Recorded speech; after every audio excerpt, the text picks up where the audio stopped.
হ্যাঁ গাইস, আজকে তোমাদের একটা ছোট্ট মিনি ব্লগে ওয়েলকাম। তো এই যে দেখো বিকালবেলা বেরিয়ে পড়েছি একটু মলে একটু কিছু কেনাকাটি করার জন্য। তো বেরিয়ে গেছি আর দেখো আমি পুরো নো মেকআপ লুকে, কারণ এই 2 দিন আমার কী হচ্ছে আমি নিজেও জানি না। আমি কোনো রকম সাজগোজ না করেই মানে বেরিয়ে পড়ছি পাগলের মতো, এমন মানে কি বলবো। আর কিছু কেনাকাটি ছিল, সেখানে গেলাম, গিয়ে তারপর দেখলাম। আর ওখানে মলের থেকে একজন বললো যে এখানে ভিডিও করা অ্যালাউ নেই, কারণ তোমার সাথে আমি পুরো ভিডিওটা করতে পারিনি ওখানে।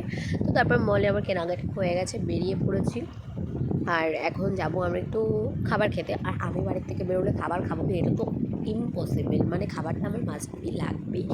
আর বিএফের পয়সা খসানোর যে একটা আলাদাই মজা, সেটা তো তোমরা সবাই জানো আর সবাই করেও। তো এই যে এখন যাব খেতে। আর আমি একটু মোমো খাবো, আমার মোমোটা একটু ভালোই লাগে। তো গেছিলাম, দুজনে দুটো মোমো নিয়ে নিয়েছিলাম।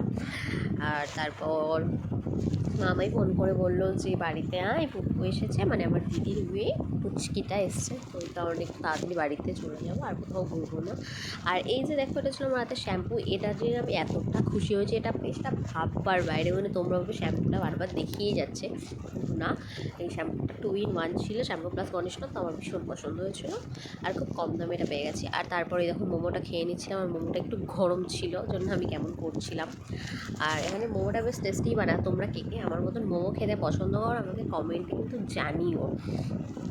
আর এখন আমার খাওয়া হয়ে গেছে, এখন আমি এখান থেকে বেরিয়ে পড়বো, এখান থেকে বেশিক্ষণ আর থাকবো না। আর আমার পেটে সত্যিকারের আর একটা জায়গাও নেই আজকে, কি জানি কেন, অনেক লেট করে খেয়েছি জন্য, নাহলে আরও কিছু খেতে পারতাম। তো এখন বেরিয়ে গেছি। দেখো তখনও আমার হাতে শ্যাম্পুটাই রয়েছে। আমি ওকে হেসে হেসে এটাই বলছিলাম যে দেখ শ্যাম্পুটা তো বারবার লাগতেছিল, হয়ে আমার কী কবে নেই, ঠিক আছে।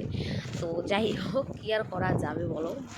মানে কিছু ভালো জিনিস দেখলে দেখবো সবারই সেটা দেখাতে ইচ্ছা করে, তো দেখালাম। তারপরে যে এই জিনিসগুলো কিনেছি তোমাদেরকে দেখিয়ে দিচ্ছি। আমাদের বাড়িতে এসে আর আমি কেবল এই জিনিসগুলো কিনে নিয়ে এসেছি, আর ও শান্তিতে রাখতেই দিচ্ছে না। প্রত্যেকটা জিনিস কামড়ে মামড়ে সব ক্রিম বের করে দিচ্ছে। প্রত্যেকটা জিনিস বলেছে ওরই এখন কাজে লাগবে। কী আর বলবো, মানে আসলে এত পরিমাণে আমাকে জ্বালাই না, মানে কী বলবো। দেখো দেখো, এটা না ওটা চাই, ওটা না ওটা চাই। আর ওই যে আমার মাও আসে, ওর সাথে সাথে আমার মাও ওর মতন বাচ্চা হয়ে যায় ও আসলে। এই যে দেখো কী করছে, সব জিনিসগুলো আমার নষ্ট করে দেয় পুরো মেয়েটা। মুখে ক্রিম দিয়ে দাও, দাও এই যে দাও, মুখে দিয়ে দাও। যে দেখো এত পরিমাণে পাকা, আমার মার মুখে একটু ক্রিম লাগিয়ে দিচ্ছে, আবার আমার মুখে একটু ক্রিম লাগিয়ে দিচ্ছে। তো কি আর করা যাবে। তো আজকের ভিডিওটা এই পর্যন্তই। ভালো লাগে লাইক কমেন্ট শেয়ার করে দিও। Bye bye.